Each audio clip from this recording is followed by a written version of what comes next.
2024 সালের লোকসভা নির্বাচনে কিংবা অষ্টাদশ লোকসভা নির্বাচনে দমদম কেন্দ্র থেকে কে জিতবেন? বাম কংগ্রেস প্রার্থী ডক্টর সুজয় চক্রবর্তী, নাকি বিজেপির প্রার্থী শিলভদ্র দত্ত, নাকি তৃণমূল কংগ্রেসের প্রার্থী সৌগত রায়? এই সমস্ত নিয়ে দমদমের মানুষ বিশেষভাবেই আলোচনা করছেন। তো আমরা আমাদের এই আলোচনার থেকে একটা সূত্র নিশ্চয়ই বের করব। সেখানে আমরা দেখবার চেষ্টা করব যে কথাটা খুব প্রচলিত হয়েছে দমদমে, যে এবার বামফ্রন্ট মনোনীত কংগ্রেস সমর্থিত প্রার্থী, সিপিআইএম প্রার্থী ডক্টর সুজয় চক্রবর্তী তিনি জিতে যেতে পারেন। কেন এই কথা প্রায় অনেকের মুখে মুখে ঘুরছে, সেই সম্পর্কে একটি ছোট্ট আলোচনা করে তারপর একটি যুক্তিসম্মত তথ্য দেওয়ার চেষ্টা করব। আপনারা সেই তথ্য দেখবেন, বুঝবেন, এবং যদি আপনার সাথে মেলে ভালো, না মিললে আপনারা উপযুক্ত মন্তব্য করে আমাকে পুষ্ট করবেন, আমি সমৃদ্ধ হব।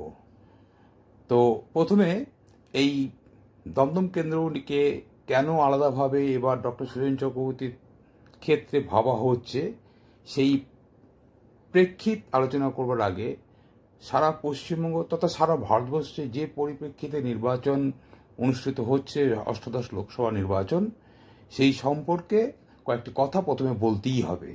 এবং এই প্রসঙ্গে যাওয়ার আগে প্রথমে পশ্চিমবঙ্গের পরিপ্রেক্ষিতটা আলোচনা করব, যে পরিপ্রেক্ষিতে পশ্চিমবঙ্গের এই লোকসভা নির্বাচন হতে চলেছে, এবং দমদম কেন্দ্র সেই প্রেক্ষিতের থেকে কোনো অংশেই ব্যতিক্রম নয়। আমরা আসছি সেই আলোচনায়। প্রথমেই বলবো যে দীর্ঘ 13 বছর ধরে পশ্চিমবঙ্গে ক্ষমতাশীল রাজনৈতিক দল তৃণমূল কংগ্রেস সম্পর্কে মানুষের মনে, সারা রাজ্যের মানুষের মনে যে অ্যান্টি ইনকামবেন্সি বা ক্ষমতা বিরোধী বা প্রতিষ্ঠান বিরোধী যে মানসিকতা তৈরি হয়েছে, দমদম কেন্দ্রের মানুষ কিন্তু একই রকম ভাবছে, অর্থাৎ এরাও কিন্তু এই নিয়মের ব্যতিক্রমী নন। তবে এই যে অ্যান্টি ইনকামবেন্সি তৈরি হওয়া, এই প্রসঙ্গে অবশ্যই বলতে হবে যে আগের যে লেফট ফ্রন্ট সরকার, যেটা সিপিএম এর নেতৃত্বে পশ্চিমবঙ্গে দীর্ঘ বছর চলেছিল, 34 বছর ধরে, তো সেই সরকার যখন চলে গেল, তখন তাদের বিরুদ্ধে যে জনমনে যে মানসিকতা তৈরি হয়েছিল, সেটা মূলত ছিল একটা কৃষি জমিতে শিল্প হবে নাকি কৃষিজমিই থাকবে। অর্থাৎ মমতা ব্যানার্জিরা এবং তার সঙ্গে আরও অন্যান্য সমস্ত দলই বলবো, তারা প্রত্যেকে একত্রিতভাবে যে অ্যান্টি লেফট ফ্রন্ট মুভমেন্ট তৈরি করেছিলেন আর কি, তাতে কিন্তু এটা ছিল পরিষ্কার যে কৃষি জমিতে শিল্প হবে নাকি শিল্পের জন্য আলাদা করে জমি দেখা হবে। বামফ্রন্ট সরকার কৃষি জমি, সেই 3 ফসলি বা 2 ফসলি জমি দখল করে টাটাদের মোটর গাড়ি সিঙ্গুরে করতে দিচ্ছে, সেটা ঠিক হচ্ছে না ভুল হচ্ছে, এই ছিল ব্যাপারটা। কিন্তু এটা একটা নীতির প্রশ্ন ছিল, রাজনৈতিক প্রশ্ন ছিল, মানুষের সামনে তুলে ধরা হয়েছিল। কিন্তু আজকে যে প্রতিষ্ঠান বিরোধী হাওয়া বা প্রতিষ্ঠান বিরোধী মানসিকতা মানুষের মধ্যে তৈরি হয়েছে, সেটা হচ্ছে একটা চরম দুর্নীতি পরায়ণতার বিরুদ্ধে মানুষের মতামত জাগ্রত হয়েছে।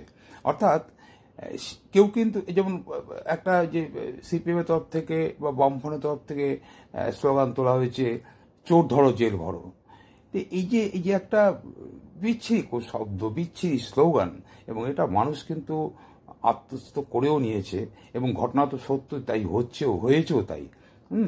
তো কাজেই এই যে ব্যাপারটা, অর্থাৎ 2011 সালে সরকার বা লেফট সরকার বিধানসভা নির্বাচনের সময় চলে গেল, তখন ওই কৃষি জমিতে শিল্প হবে না কৃষি জমিতে কৃষি হবে, এই যে ব্যাপারটা, এটা ছিল রাজনৈতিক প্রশ্ন। কিন্তু এরকম দুর্নীতিপরতার দায় নিয়ে একটা রাজনৈতিক দল বা তাদের পরিচালিত সরকারকে চলতে হবে, এটা কিন্তু জনমানুষে ভীষণ বিরূপ প্রতিক্রিয়া সৃষ্টি করেছে। ফলে এই প্রেক্ষিতে দাঁড়িয়ে 2024 সালে যে লোকসভা নির্বাচন হতে চলেছে, এর আগেও কিন্তু এই মানে আরও যে নির্বাচনগুলো হয়েছে এইরকম ধরনের ধারণা ছিল, কিন্তু এবার মানে চোখে আঙুল দিয়ে দেখানোর মতন কোনো অনেক ঘটনা ঘটেছে। যেমন শিক্ষা দপ্তরের দুর্নীতি, পার্থ চট্টোপাধ্যায় শিক্ষামন্ত্রী প্রাক্তন, তিনি জেলে গিয়ে আটকে আছেন, কিংবা বালি বা গরু কিংবা অন্যান্য পাথর খাদান থেকে চুরি ইত্যাদি এই সমস্ত বিষয়গুলো নিয়ে বীরভূমের জেলা সভাপতি তৃণমূলে সে জেলে গিয়ে আটকে আছে, কিংবা এই রেশন দুর্নীতি নিয়ে যে সমস্ত কাজ কারবার, তাতে জ্যোতিপ্রিয় মল্লিক খাদ্য সরবরাহ মন্ত্রী ইত্যাদি, তিনি জেলে আটকে আছেন, কিংবা আরও বিভিন্ন ঘটনায় যেমন যে কালীঘাটের কাকু ইত্যাদি বলা হচ্ছে, তার গলার স্বর তৈরি নেওয়া হবে, নিয়ে পরীক্ষা করা হবে যে তিনি তারই গলার স্বর কিনা, এই যে সমস্ত নানারকম বিষয়, মানে বিভিন্ন লোক, তারপরে মনোজ ভট্টাচার্য ইত্যাদি, এবং পুরো শিক্ষা দপ্তরটা যে জেলের মধ্যে রয়েছে প্রায় বলা যায়, যেটা প্রচারও করা হচ্ছে, মানুষ জানছেনও। ঠিক এইরকম একটা পরিবেশ কিন্তু 21-এর আগেও 19-এর আগেও এত তীব্র ছিল না, যেটা 24-এর আগে কিন্তু এই সমস্ত ঘটনাগুলো রাজ্যের মানুষ দেখছেন। এবং ভেরি রিসেন্টলি সন্দেশখালীতে আরও বড় রকমের ঘটনা ঘটে গেছে। এই যে সমস্ত ব্যাপারগুলো পরপর ঘটেছে, এই বিষয়গুলো কিন্তু রাজ্য রাজনীতিতে যেমন ভীষণ প্রভাব ফেলেছে মানুষের মনে, দমদম এর ব্যতিক্রম নয়। এই প্রেক্ষিতটা, অর্থাৎ 2024 সালের আগে যে প্রেক্ষিতটা তৈরি হয়েছে অ্যান্টি ইনকমবেন্সি বা সরকার বিরোধী বা প্রতিষ্ঠান বিরোধী হাওয়া তুলবার ক্ষেত্রে, এরকমটি কিন্তু এর আগে কিন্তু পশ্চিমবঙ্গে কোনোদিন ছিল না। সেই পরিপ্রেক্ষিতে দাঁড়িয়ে সারা রাজ্যের মতো দমদম কেন্দ্র ভোট হতে চলেছে। আর সেই জায়গায় দাঁড়িয়ে দমদমে এবার বামফ্রন্ট যে এরকম একজন মানে সজ্জন ব্যক্তি বলা যায়, সুজন চক্রবর্তী মহাশয়, তাকে প্রার্থী করেছেন, এবং তার ফলে সমগ্র দমদমের মানুষের মধ্যে, মানে অধিকাংশ মানুষের মধ্যে, যেটা প্রত্যক্ষই দেখা যাচ্ছে, একটা আলোড়ন উঠেছে, আলোচনা চলছে যে ভোটটা দিতে গেলে এবার কিন্তু মানুষ ভাবছেন প্রার্থীকে দেখে, প্রার্থী অর্থাৎ ডক্টর সুজন চক্রবর্তী সজ্জন ভাবমূর্তির একজন মানুষ, লড়াকু মানুষ, রাজ্যের মানুষ প্রতিনিয়ত তাকে দেখছেন। ফলে এই জায়গাটায় কিন্তু সিপিআইএম প্রার্থী হিসাবে ডক্টর সুজন চক্রবর্তী একটু বেশি নম্বর পেয়েই যাচ্ছেন। এবার আসছি দ্বিতীয় প্রেক্ষিত নিয়ে আলোচনা করতে, সেটা হচ্ছে যে বিজেপি সম্পর্কে দমদমের মানুষের ধারণাটা কেমন। দেখুন, বিজেপি সম্পর্কে আলোচনা করতে গেলে স্পষ্টতই বলতে হয় যে বিজেপি সারা ভারতবর্ষে তাদের বিরুদ্ধে মানুষের যে ক্ষোভ, মূলত অর্থনৈতিক দিকটা, দুর্নীতি, অর্থনৈতিক ক্ষেত্রে এবং তার কেন্দ্র করে যে দুর্নীতি, সেটা সারা ভারতের মানুষের মনে যেমন ক্ষোভ আছে বিজেপির বিরুদ্ধে, সেই ক্ষোভটাও এখানেও বর্তমান রয়েছে। তবে হ্যাঁ, সেটা সজ্জন লোক তো আছেনই, সচেতন মানুষ, শিক্ষিত মানুষ এবং মধ্যবিত্ত সম্প্রদায়ের মধ্যে এই ব্যাপারটা বেশি করে রয়েছে বিজেপি সম্পর্কে ধারণা। এবং বিশেষ করে খুব সম্প্রতি ইলেকট্রাল বন্ড, যে বন্ডের ম্যাক্সিমাম অর্থ বিজেপির ঘরে জমা হয়েছে, এবং তা পরবর্তী পজিশনে তৃণমূলও রয়েছে ইলেকট্রাল বন্ডের টাকা। এবং ইলেকট্রাল বন্ড নামক যে ব্যাপারটা, অর্থাৎ যেখানে বিভিন্ন ব্যবসায়ীরা অর্থ প্রদান করে তারা প্রার্থীকে, রাজনৈতিক দলগুলোকে সমর্থন করতে পারছে, সুযোগ আছে, তা চাঁদা দিচ্ছেন, এবং তার বিনিময়ে তারা অনেকটা রকমভাবে তাদের প্রোডাক্টের দাম ইচ্ছা খুশি বাড়িয়ে নিতে পারছেন। বিশেষ করে ওষুধ কোম্পানিগুলো যেভাবে তাদের ওষুধের দাম বাড়িয়েছেন, তা এবং সেটা তারা ইচ্ছাকৃতভাবে ওদের ফান্ডে টাকা দেওয়ার জন্য সুযোগটা পেয়েছেন। যেমন তৃণমূলের ক্ষেত্রেও এই কথা উঠেছে যে তৃণমূল কংগ্রেস, এই যেমন ইলেকট্রিসিটির ক্ষেত্রে উঠেছে যে ইলেকট্রিসিটি তরফ থেকে 445 কোটি টাকা তৃণমূলের ফান্ডে, ইলেকট্রাল বন্ডের ফান্ডে দেওয়ার ফলে তারা ইলেকট্রিকের যে ইউনিট চার্জ প্রচুর বাড়ি নিয়ে সাধারণ মানুষের ক্ষোভের কারণ হয়েছে।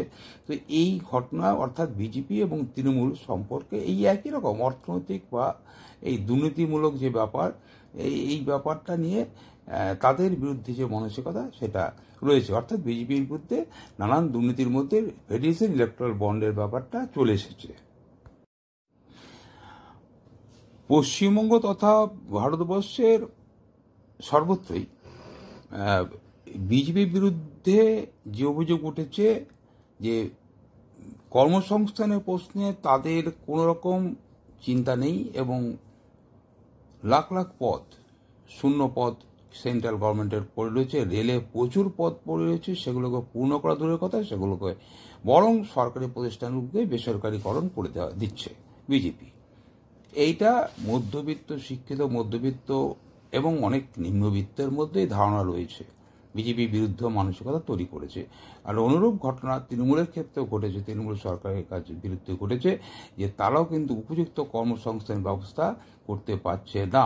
কন্ট্রাকচুয়াল পদ্ধতিতে তৃণমূল সরকার লোকজনকে নিয়োগ করছে, কিন্তু সেটা দিয়ে মানুষের মানে যুবশ্রেণীর সমস্যার প্রকৃত সমাধান হচ্ছে না। ফলে এটাও কিন্তু অ্যান্টি ইনকমবেন্সি বা প্রতিষ্ঠান বিরোধী হাওয়া তোলার ক্ষেত্রে একটা মস্ত বড় কাজ করছে। পক্ষান্তরে সিপিআইএম সম্পর্কে সাধারণ মনে 2011 পরবর্তী বেশ কিছু সময়কাল যে ধরনের ধারণা মানুষের মনে তৃণমূল জাগিয়ে রাখতে পেরেছিল সেটা প্রায় দূর হয়ে গেছে। অর্থাৎ সিপিআইএম সম্পর্কে, সিপিএম যে লেফট ফ্রন্ট গভর্নমেন্ট, তাদের সম্পর্কে যতটা না জনমানুষে ক্ষোভ ছিল তার চেয়ে একটু ক্ষোভ ছিল বেশি। সেটা হচ্ছে আঞ্চলিকগতভাবে তিনি সিপিআইএমের বা বামফ্রন্টের যে দলগুলো তাদের কর্মীদের নেতৃত্বের কোথাও কোথাও একটা ঔদ্ধত্যপূর্ণ আচরণ, এটা মানুষকে মানে জনমানুষের মন থেকে বামফ্রন্ট বা সিপিএমকে একটু দূরে সরে যেতে বাধ্য করেছিল। কিন্তু সেটা আজকে সেই ধারণাটা প্রায় চলে গেছে। এ প্রসঙ্গে একটা ছোট্ট উদাহরণ দিই। কিছুদিন আগে এক ভদ্রলোক বলছিলেন যে তার একেবারে সম্পূর্ণ ব্যক্তিগত অভিজ্ঞতার কথা বলছিলেন। সেই ভদ্রলোকের বক্তব্যটা ছিল এরকম যে 1977 সালে সিপিআইএমের নেতৃত্বাধীন বামফ্রন্টের উপর যে ভরসা করে মানুষ ক্ষমতায় এনেছিল, তাতে তার বক্তব্য ছিল এরকম যে মানুষ ভেবেছিল যে তার বাড়িতে লাগানো যে গাছ, ফুলের যে টবের মধ্যে সে তার ছোট্ট চারা গাছটি রোপণ করেছে, সেই গাছটি ধীরে ধীরে বড় হবে, তাতে পাতা হবে, ফুল হবে, ফল হবে, অর্থাৎ বিকশিত হয়ে উঠবে বিনা বাধায়। সিপিআইএম অবিশ্বাসের কাজ করেছিল, সেই গাছের একটি পাতা ছিঁড়েছিল। ভদ্রলোক বলছেন যে এই যে বিশ্বাসভঙ্গতা, এই বিশ্বাসঘাতকতা মানুষ সহ্য করতে পারেনি। ফলে সিপিআইএম নেতৃত্বাধীন বামফ্রন্ট সরকারকে মানে বামফ্রন্টকে আর কি মানুষ আর ভোট, সংখ্যাগরিষ্ঠ মানুষ ভোট দিয়ে নির্বাচিত করেননি আর কি। তারপর যেটা হলো যে তৃণমূল সরকার ক্ষমতায় প্রতিষ্ঠা হবার কিছুকালের মধ্যেই সেই মানুষটি দেখল যে তার সযত্নে লাগানো গাছের একটি পাতা ছিঁড়ে নেওয়া, সিপিএমের দ্বারা একটি গাছের পাতা ছিঁড়ে নেওয়া যে গাছটি যে টবে দাঁড়িয়েছিল, তৃণমূলের সরকার আসার পরে সেই টব সমেত গাছটাই উধাও হয়ে গেছে। অর্থাৎ মানুষের উপলব্ধিতে এটা এসছে যে সিপিআইএমের চাইতে তৃণমূল অনেক অংশেই পিছিয়ে পড়েছে, যথেষ্ট পিছিয়ে পড়েছে। ফলে অর্থাৎ একদিকে দুর্নীতি, আরেকদিকে দুর্বৃত্তায়ন, এই দুটোর সংমিশ্রণে অ্যান্টি ইনকমবেন্সি বা ক্ষমতা বিরোধী বা প্রতিষ্ঠান বিরোধী অর্থাৎ তৃণমূল বিরোধী যে হাওয়া, তৃণমূল বিরোধী যে হাওয়া, সেটা প্রচুর পরিমাণে সারা রাজ্যের মতো দমদমে প্রভাবিত হচ্ছে। এই প্রভাবিত হওয়ার মধ্যেই আবির্ভূত হয়েছেন সিপিএম প্রার্থী সজ্জন ব্যক্তি সুজন চক্রবর্তী। স্বাভাবিকভাবেই মানুষ একটু নতুনভাবে ভাবনা চিন্তা করতে শুরু করেছেন। প্রসঙ্গত আরেকটা কথা বলে রাখা দরকার, বিজেপি সম্পর্কে মানুষের একটা অন্যতিক্ত অভিজ্ঞতা রয়েছে যে তারা প্রচণ্ড ভেদাভেদের রাজনীতিতে বিশ্বাসী। যেমন দমদমে প্রায় 27% মুসলিম রয়েছেন এবং এই 27% মুসলিম ভোট কিন্তু দমদম লোকসভা কেন্দ্রের অন্তর্ভুক্ত 7টি বিধানসভা কেন্দ্রকে একত্রিত করেই বলা হচ্ছে। এই ভোটটা কিন্তু অ্যান্টি বিজেপি। আরেকটা কথা হচ্ছে, এই 27% মুসলিমের উপরে তৃণমূলের একটা সময় যথেষ্ট আধিপত্য ছিল, আজকে কিন্তু সেই আধিপত্যবাদ চূড়ান্ত রকমভাবে ব্যর্থ। এই জায়গাটায় কিন্তু সিপিআইএম যথেষ্ট পরিমাণে এই জায়গায় হস্তক্ষেপ করতে পেরেছে। প্রসঙ্গত আরেকটি কথা বলা দরকার, গত 2019 সালে বিজেপি এই কেন্দ্রের শ্রমিক ভট্টাচার্য একেবারে সম্পূর্ণ বিজেপি ঘরানার একদম বিজেপি সংগঠনের একটি লোককে তারা প্রার্থীপদ দিয়েছিলেন। কিন্তু এবারে বিজেপি যেটা করলেন সেটাও যথেষ্ট মানুষের দ্বারা সমালোচিত হচ্ছে যে যিনি শিলভদ্র দত্ত মহাশয় যিনি দাঁড়িয়েছেন, তিনি প্রথমে কংগ্রেস, পরে তৃণমূল এবং এখন তিনি বিজেপি করছেন এবং বিজেপির প্রার্থী হিসাবে দমদম কেন্দ্রে দাঁড়িয়েছেন। ঠিক যারা বিজেপিকে সমর্থন করেন একেবারে, তাদের কাছে, এই অংশের মানুষের কাছে কিন্তু তিনি কতটা গ্রহণযোগ্য হবেন বা হয়ে রয়েছেন সেটা নিয়েও যথেষ্ট সন্দেহের অবকাশ রয়েছে। তবুও একথা বলবো যে এই যে তৃণমূল বা সিপিএম বিরোধী যে মানসিকতা দমদমের মানুষের মনে তৈরি হয়েছে, সেটা কিন্তু সম্পূর্ণ একটা নেগেটিভ মানসিকতা থেকে, অর্থাৎ তৃণমূল এবং বিজেপির বিরুদ্ধে যে নেগেটিভ হাওয়া, সেই নেগেটিভ হাওয়া সুজনবাবুর পক্ষে যাচ্ছে। কিন্তু এটা কোনো রাজনৈতিক দলের জনভিত্তি হতে পারে না। তার জনভিত্তিটা কোথার থেকে হলো? এই প্রসঙ্গে ছোট্ট করে দুটো কথা বলি। 2020 সালে যখন এই পশ্চিমবঙ্গ তথা সারা সমগ্র ভারতবর্ষ তথা পশ্চিমবঙ্গের যে করোনা প্যান্ডামিক, যেটা সারা ভারতবর্ষ রূপে মহামারী রূপ ধারণ করেছিল, পশ্চিমবঙ্গ তার থেকে ব্যতিক্রম নয়। এবং এই সময় দাঁড়িয়ে রেড ভলেন্টিয়ার্স নাম দিয়ে সিপিআইএমের যে গণসংগঠন ডিওয়াইএফআই, তারা যে রেড ভলেন্টিয়ার্স নাম দিয়ে যে গণসংগঠনটা সারা পশ্চিমবঙ্গ তথা সারা ভারতবর্ষেই যে কর্মক্রিয়া চালিয়েছিল, সে একদিকে করোনা ভাইরাসের বিরুদ্ধে লড়াই করা, মানে করোনা ভাইরাসের সেই যারা আক্রান্ত হয়েছিলেন তাদের পক্ষে গিয়ে তাদের হয়ে ওষুধ এনে দেওয়া, তাদের চিকিৎসা করা, বাড়িতে বাড়িতে কাঁধে করে সিলিন্ডার পৌঁছে দেওয়া। এমনকি বহু ক্ষেত্রে দেখা গেছে যে করোনাক্রান্ত মানুষের পরিজন, তাই সেই পরিবারের কারুর কিছু হলে পরে তাকে আইসোলেশন তাকে রেখে দিয়েছে।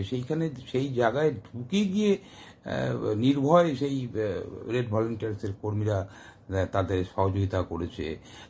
এমনকি রান্না করা খাবার তারা বিভিন্ন কিচেনে বানিয়ে তাদের খাবার পৌঁছে দিয়েছে। এবং আরেকটি কথা, এই সময় যে লকডাউন ঘোষণা করা হয়েছিল, অপরিকল্পিত লকডাউন, সেই লকডাউনে কাজ হারানো বহু মানুষকে এই দমদমেও দেখা গেছে যে রান্না করা খাদ্যদ্রব্য বিভিন্নভাবে কমিউনিটি কিচেন তৈরি করে এরা যোগান দিয়েছেন। ফলে এই যে একটা পজিটিভিটি সিপিআইএম, মানে রেড ভলেন্টিয়ার্স মানেই সিপিআইএম, তাদের পক্ষে কাজ করে গেছে, এটা কিন্তু মানুষের মনে যথেষ্ট দাগ কেটেছে। এই বিষয়টা কিন্তু সেই মুহূর্তে তৃণমূল কিংবা বিজেপি কোনো রাজনৈতিক দলের ক্ষেত্রে এই ধরনের মানে জনহিতকর প্রকল্পে দেখা যায়নি। ফলে এইটা হচ্ছে আসল জনভিত্তি, যেটা সারা দমদমে 7টি বিধানসভা ক্ষেত্রেই কিন্তু সিপিআইএম এর পক্ষে তৈরি করেছে রেড ভলেন্টিয়ার্স, এসএফআই, ডিওয়াইএফআই, এবং তার সুফল সুজনবাবু অনেকটাই পেতে চলেছেন। তবুও যুক্তিবাদী মানুষ কিন্তু এই প্রশ্ন তুলবেন যে তাই যদি হবে তাহলে 2019-এ কেন সিপিএম একটি আসনও পেল না লোকসভায়, কিংবা পরবর্তী 2020-তে অত সেবামূলক কাজ দিয়েছে, তাহলে 21 সালে বিধানসভা নির্বাচনে বামেরা শূন্য হয়ে গেল কেন বামপন্থ মানে রাজ্য বিধানসভা থেকে? এই প্রশ্ন উঠবে। এ প্রসঙ্গে একটা যুক্তি আপনাদের দিচ্ছি। এই যে দেখুন, এই 2016 সালকে যদি আমরা 2016 সালকে যদি আমরা লক্ষ্য করি, তাহলে কিন্তু পশ্চিমবঙ্গের রাজনৈতিক মানচিত্রে পালাবদল প্রায় ঘটে যাচ্ছিলই। আমি এ প্রসঙ্গে আসবো পরে। তার আগে বলছি, 2016-র আগে সারদা নারদা এই কেলেঙ্কারিটাকেই ছিল প্রধান হাতিয়ার। এটা নিয়ে বিভিন্নভাবে প্রচারে আনা হয়েছিল, যার ফলে কিন্তু 2016 সালের নির্বাচনের যে ফলাফল, তৃণমূল জিতেছে, কিন্তু বহু কেন্দ্রে কিন্তু প্রায় 75টা কেন্দ্রে আছে বামপন্থ প্রার্থীরা 4 থেকে 5,000 ডিফারেন্সে হেরেছিল সেকেন্ড পজিশন। এটুকুনি বলে রাখি, এটা আপনার ইলেকশন কমিশনের গেজেট দেখলেই বুঝতে পারবেন, তথ্য পেয়ে যাবেন। এবার আসছি আরেকটি কথায়, সেটা হচ্ছে এই সময় থেকেই কিন্তু বাইনারি পলিটিক্স, যেটা সিপিআইএম নয়, এখন সমস্ত রাজনৈতিক দল যার তো আছে বা বিশ্বাস রাজনৈতিক চিন্তা ভাবনা যারা করে, তারা কিন্তু সবাই এই বাইনারি পলিটিক্সে ধরে ফেলেছে যে তৃণমূলের বিকল্প বিজেপি, বিকল্প তৃণমূল, এরকম একটা পরিবেশ তৈরি করা হয়েছিল। সেটা 2016-র পরবর্তীকালে বামেদের উত্থানটা দেখে এবং বাম কংগ্রেসের উত্থানটা দেখে। আরেকটা কথা বলে রাখছি যে এই সময়কাল থেকেই কিন্তু একটা চাপা কথা পশ্চিমবঙ্গের রাজনীতিতে চলে এসেছিল, আগে রাম পরে বাম, অর্থাৎ আগে বিজেপিকে নিয়ে আসো, তৃণমূলকে হটাও। তৃণমূলের মতন এরকম দুর্নীতিপরায়ণ দুর্বৃত্তায়ন যা ওরা সৃষ্টি করেছে, এইটা দূর করতে পারে একমাত্র এই বিজেপি। কেন তৃণমূলের দুর্বৃত্তায়ন দুর্নীতিপরায়ণতার বিরুদ্ধে বিজেপি ফাইট দিতে পারে? তার কারণ হচ্ছে তারা সেন্ট্রালে পাওয়ারে আছে। অতএব এই রাজ্য যদি বিজেপিকে ক্ষমতা আনা হয়, তাহলে তৃণমূলের বিরুদ্ধে যে অভিযোগ সাধারণ মানুষের মধ্যে উঠেছে, সেটা বিজেপি দমন করতে পারবে, সিপিএম এর দ্বারা হবে না। এবং এই চিন্তায় একটা বিরাট অংশের মানুষ পরিচালিত হয়েই কিন্তু বিজেপিকে করেছিল, মানে বেশি সংখ্যায় 2019-এর লোকসভায় এবং 2021-এর বিধানসভায় পাঠিয়েছিল বাম কংগ্রেসকে নিশ্চিহ্ন করে দিয়ে। দেখবেন একটা কথা, 2016 সালে বাম কংগ্রেসের যে ঐক্যবদ্ধ রূপ দেখেছেন, তার চেয়েও বেশি কিন্তু ঐক্যবদ্ধ রূপ দেখা যাচ্ছে এই 2024 সালে। এবারে কিন্তু বিভিন্ন পশ্চিমবঙ্গের লোকসভা কেন্দ্রগুলিতে বাম কংগ্রেস আসন রফার ক্ষেত্রে দীর্ঘ সময় নিয়েছে। ধীরে ধীরে তারা এই কাজগুলো করেছে, অর্থাৎ আলোচনা করতে সময় লেগেছে। এসবের মূল কারণ হচ্ছে জোট, প্রকৃত জোট চাইছে, মানুষের জোট তৈরি করতে তারা চাইছে। এমনকি যে আইএসএফ এবার বাম কংগ্রেসের সঙ্গে নেই, তাদের সম্পর্কে কিন্তু বামপন্থের যে যখন প্রচারে যাচ্ছে, তখন কিন্তু তারা আইএসএফের যে, যেমন বিশেষ একটি অঞ্চল ভাঙড় কেন্দ্রকে কিন্তু সৃজন ভট্টাচার্যকে বলতে শোনা যাচ্ছে যে আইএসএফের বিরুদ্ধে কিন্তু বামেরা নয়, সিপিএম নয়, কারণ মূল লড়াইটা কিন্তু তৃণমূল এবং বিজেপির বিরুদ্ধে। যদি কোনো ক্রমে ওরা জিতে যায়, তাহলে ক্ষতিটা কিন্তু উভয়েরই, পশ্চিমবঙ্গের মানুষের তো বটেই, পাশাপাশি আইএসএফ, বাম, কংগ্রেস সবার। এই বক্তব্যটা কিন্তু সৃজন ভট্টাচার্যরা খুব সুন্দরভাবে মানুষের সামনে তুলে ধরতে পারছেন। এবং সৃজন যখন তার যাদবপুর কেন্দ্র 7টি লোকসভা কেন্দ্রের মধ্যে ভাঙড়তে একটি লোকসভা কেন্দ্র হিসেবে পড়ে, এই বিধানসভা কেন্দ্র হিসেবে পড়ে, সেই বিধানসভা কেন্দ্রে গিয়ে যখন সৃজন বলছেন আইএসএফ কর্মীদের বলছেন যে দেখুন, আইএসএফের সাথে বামেদের তো কোনো শত্রুতা নেই, কারণ তাদের লড়াই যাদের বিরুদ্ধে, অর্থাৎ সেই যে মানে বিজেপি এবং তৃণমূল, বামেদের লড়াই তাই, তাহলে মূল শত্রুকে চিহ্নিত করতে যেন ভুল না হয়। একথা কিন্তু ভাঙড়ের আইএসএফ কর্মীরা যথেষ্ট মনোযোগ সহকারেই গ্রহণ করেছে। এটা কিন্তু একটি বিশেষ পয়েন্ট। এবং বামেরা কিন্তু আইএসএফের বিরোধী নয়, আইএসএফের সাথে তাদের কোনো শত্রুতা নেই। তারাও যা করতে চাইছে আইএসএফ, বাম কংগ্রেসও তাই করতে চাইছে। এই যে মোদ্দা বিষয়টা বোঝানো গেছে মানুষের কাছে, এটা কিন্তু দমদম কেন্দ্র সিপিআইএম এর পক্ষে যথেষ্ট কার্যকরী হয়েছে। তাহলে আমরা একটু 2016 সালের দমদম লোকসভা কেন্দ্রের অন্তর্ভুক্ত 67টি বিধানসভা কেন্দ্রে বামফ্রন্ট কেমন ফল করেছিল সেইটা আমরা একটু দেখে নিই। তাহলেই বুঝতে পারবো যে কেন দমদম কেন্দ্র নিয়ে বামফ্রন্ট বা সাধারণ মানুষের মধ্যে এত আলোচনা হচ্ছে যে সুজনবাবু হয়তো বা জিতে যেতে পারেন। এবার আসছে, তাহলে সেই 2016কে ভিত্তিবর্ষ হিসাবে ধরে 2024 সালে লোকসভা নির্বাচনে বাম কংগ্রেস সমর্থিত বামফ্রন্ট প্রার্থী, ভারত জাতীয় কংগ্রেস সমর্থিত সিপিআইএম প্রার্থী সুজন চক্রবর্তীর সমর্থনের ঠিক ইঙ্গিতটা কোথায় রয়েছে। আসুন আমরা সেই প্রসঙ্গে যাই।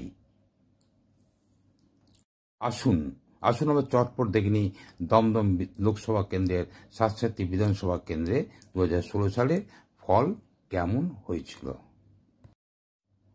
দমদম লোকসভার যে 67টি কেন্দ্র রয়েছে সেগুলো কোন কোন কেন্দ্র আমরা আগে সেই জায়গাটা বুঝে নিই। আচ্ছা, যে 7টি বিধানসভা কেন্দ্র নিয়ে দমদম লোকসভা কেন্দ্র তৈরি হয়েছে সেই কেন্দ্রগুলো হলো দমদম, উত্তর দমদম, পানিহাটি, কামারহাটি, খড়দহ, বরাহনগর, রাজারহাট, গোপালপুর বিধানসভা কেন্দ্র। উত্তর দমদমে সিপিআইএম জয়ী হয়েছে, প্রাপ্ত ভোট 91,956। কামারহাটি সিপিআইএম জয়ী হয়েছিল 2016-তে, প্রাপ্ত ভোট 62,194। অন্যান্য 5টি কেন্দ্রে সিপিআইএম এর প্রাপ্ত ভোট: Dumdum 72,263 second position, Khardah 62,488 second position, Baranagar 60,431 second position, Rajarhat গোপালপুরে 62,919 second position, Panihati 70,515 second position. Dumdum Lok Sabha হিসাবে ধরলে মোট প্রাপ্ত ভোট বাম কংগ্রেসের ঝুলিতে আসে 4,88,769 ভোট। ঠিক এরপরে 2019 সালের লোকসভা ভোটে টিএমসি দমদম কেন্দ্রে প্রায় 5,12,000 সামথিং, যে ভোটটি 2016 সালের বাম কংগ্রেসের প্রাপ্ত ভোটের সাথে তুলনা করলে তৃণমূলের থেকে ভোটের ব্যবধান হয় মাত্র 26,293টি ভোট। এ প্রসঙ্গে উল্লেখযোগ্য, বিজেপি 2016 সালে দমদম লোকসভার 7টি বিধানসভা থেকে পায় মাত্র 1,05,848টি ভোট, এবং এই ভোটটি ওই ওদের যে বরাবরের প্রাপ্ত ভোট দেখা যায় 6 থেকে 8, ম্যাক্সিমাম 10% এর মধ্যেই ঘোরাফেরা করছে ওদের বিজেপির ভোট প্রাপ্তি।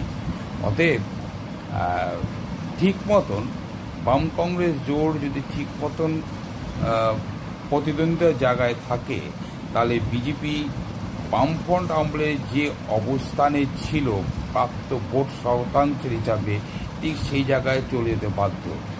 বাইনারি পলিটিক্স এখানে কিন্তু পুরোপুরিভাবেই ব্যর্থ হয়ে যায়। এটা প্রমাণিত হয়েছে 2016 সালে। ঠিক এই জায়গার উপর বা এই ফলাফলের ভিত্তির উপর ভিত্তি করে আমরা এটা সহজেই বলতে পারি যে বাম কংগ্রেস যদি ঠিক মতন উপযুক্ত ফাইটটা দিতে পারে, যেভাবে জনমত তৈরি হয়েছে, জনমানুষের যে আলোড়ন তৈরি হয়েছে দমদমের মানুষের ক্ষেত্রে, এই 2016 সালের ভোট প্রাপ্তিকে কেন্দ্র করেই হয়েছে। ফলে বাইনারি পলিটিক্স এখন বিজেপি এবং তৃণমূল এবং বিজেপি, এই যে বাইনারি পলিটিক্স কিন্তু বাম কংগ্রেস যথেষ্টভাবে মানুষের মন থেকে উধাও করে দিতে পেরেছে। ফলে এই জায়গাটা যদি সত্যি সত্যি প্রতিষ্ঠা লাভ করে যায়, যেটা করে যাবে বলে অনেকটাই ধারণা করছে দমদমের মানুষ, তাহলে কিন্তু এই আসনটিতে অর্থাৎ দমদম কেন্দ্রের লোকসভা আসনটিতে বামফ্রন্টের সমর্থিত বা বামফ্রন্ট মনোনীত ভারতীয় জাতীয় কংগ্রেস সমর্থিত সিপিআইএম প্রার্থী ডক্টর সুজন চক্রবর্তীর জয় সুনিশ্চিত।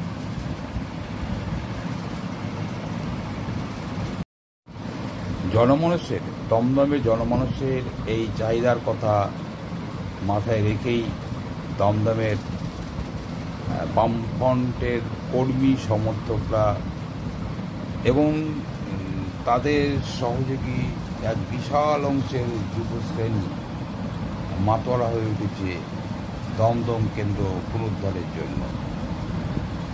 তাদের কয়েকটি প্রচার মিছিল, প্রচার অভিযান এবং বিশেষ করে মিছিলকে কেন্দ্র করে বা রোড শোকে কেন্দ্র করে যে উদ্দীপনা অল্প বয়সী ছেলে মেয়েদের মধ্যে দেখা গেছে, পার্টির সদস্য কর্মী সমর্থক দলদের মধ্যে দেখা গেছে,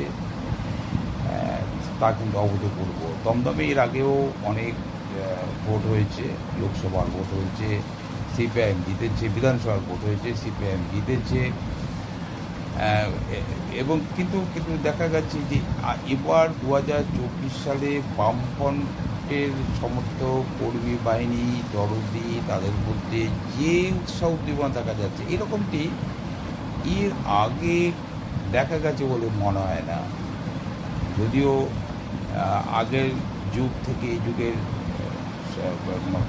তারতম্য ঘটেছে, অনেক রকম সব ধরনের গুণগত মানের তারতম্য ঘটেছে, মানুষের চিন্তা ভাবনা বোধ বুদ্ধি অনেক কিছুই পাল্টেছে। স্বাভাবিকভাবে হতেই পারে প্রচারাভিযানে হয়তো সেই ধারাটাই বামফ্রন্টও বয়ে নিয়ে এসছে তাদের ওই তাদের যে অল্প বয়সী ছেলে মেয়েদের দল। তবে যাই হোক না কেন, এ কথা নিশ্চিত যে দমদমের মানুষের মধ্যে, যুব শ্রেণীর মধ্যে যে উৎসাহ উদ্দীপনা দেখা যাচ্ছে তা কিন্তু বহুদিন মনে রাখার মতো। আমরা তার দু একটা ভিডিও ক্লিপিং দেখলেই অনুভব করতে পারবো। আসুন আমরা সেই দু একটা ক্লিপিং দেখে আজকের মতন আমাদের এইখানেই আলোচনা। নেই ইলেকটোরাল বন্ডে, নেই চুরির কালো টাকা, সুজন এবার দমদমে ভোট ময়দান ফাঁকা। রুটি রুজি হকের কথা বুক চিতিয়ে বলে, উন্নয়নের গাজর ঝোলে আস্ত খুরোর কলে। নেই ইলেকটোরাল বন্ডে, নেই চুরির কালো টাকা, সুজন এবার দমদমে তাই ভোট ময়দান ফাঁকা। রুটি রুজি হকের কথা বুক চিতিয়ে বলে, উন্নয়নের গাজর ঝোলে আস্ত খুরোর কলে। চাকরি নিয়ে নাস্তা নাবুদ যৌবনের এই হাল, দমদমেতে সুজন জিতুক ফিরুক আবার লাল। চাকরি নিয়ে নাস্তা নাবুদ যৌবনের এই হাল, দমদমেতে সুজন জিতুক ফিরুক আবার লাল। মানুষ সবই বুঝছে তাই পাল্টে গেছে ঝোঁক, দমদমের ওই মানুষই চায় সুজন জয়ী হোক। দমদমের ওই মানুষই চায় সুজন জয়ী হোক, দমদমের ওই মানুষই। মাঠে কিষান কলে মজুর নওজওয়ান জোট বাঁধো, এই মিছিল সব হারার সব পাওয়ার, এই মিছিল সব হারার সব পাওয়ার, এই মিছিল গ্রামনগর মাঠ পাথার বন্দরে তৈরি হও, গ্রামনগর মাঠ। কংগ্রেস কর্মীরা, গণতান্ত্রিক কর্মীরা, এমনকি আপের সমর্থক কর্মীরা তারাও অংশ নিয়েছেন। আমি সবাইকেই ধন্যবাদ এবং অভিনন্দন জানাচ্ছি।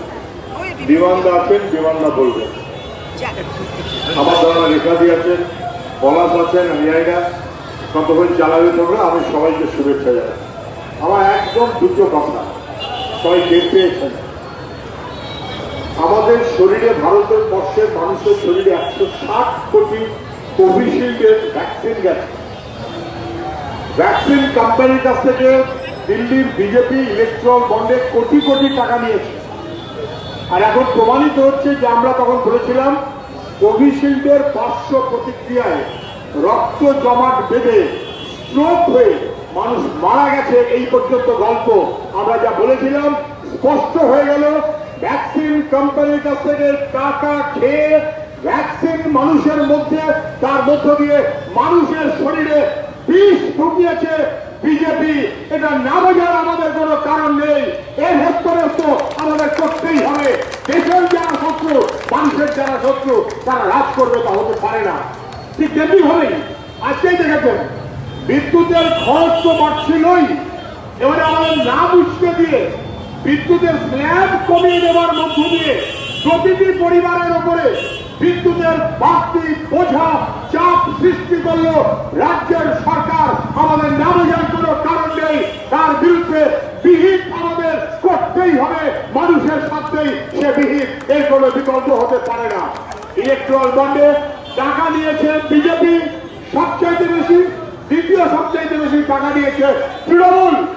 যারা মনে করেন বামেরা এখানে নেই, ওখানে নেই, সেখানে নেই, সবাইকে ঘোষণা করুন চুরি ছাড়ি করে জেলে বন্দি এই তালিকাতে বামেরা শূন্য, সিপিআইএম শূন্য, একজনকে খুঁজে পাবেন না। ইলেকট্রাল বন্ডে টাকা মেরে মানুষের উপরে বোঝা চাপিয়ে দেওয়া, ইলেকট্রাল বন্ডের ক্ষেত্রেও বামেরা শূন্য, সিপিআইএম শূন্য। ইলেকট্রাল বন্ডে একটা টাকা আমাদের কেউ কখনো ঢোকাতে পারেনি। কেউ কম বোঝেন না। আমার একটাই কথা থাকবে, আশীর্বাদ করুন, আশীর্বাদ করুন যেন মানুষের মতন করে চলতে পারি। আমি আপনাদের শুধু কথা দেব, মানুষকে সঙ্গে নিয়েই আমরা চলবো। ভরসা রাখুন, বদলে যাবে। ভরসা রাখুন, বদলে যাবে। একটাই আশীর্বাদ আমায় করুন, আমি সুজাত চক্রবর্তী যতদিন বেঁচে আছি সুজনের মতন করেই যাতে চলতে পারি, সেই আশীর্বাদ মানুষ আমাকে করবেন। সবাইকে শুভেচ্ছা জানিয়ে আমার কথা আমি শেষ করছি। ধন্যবাদ। আচ্ছা, আমাদের এখানে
Okay.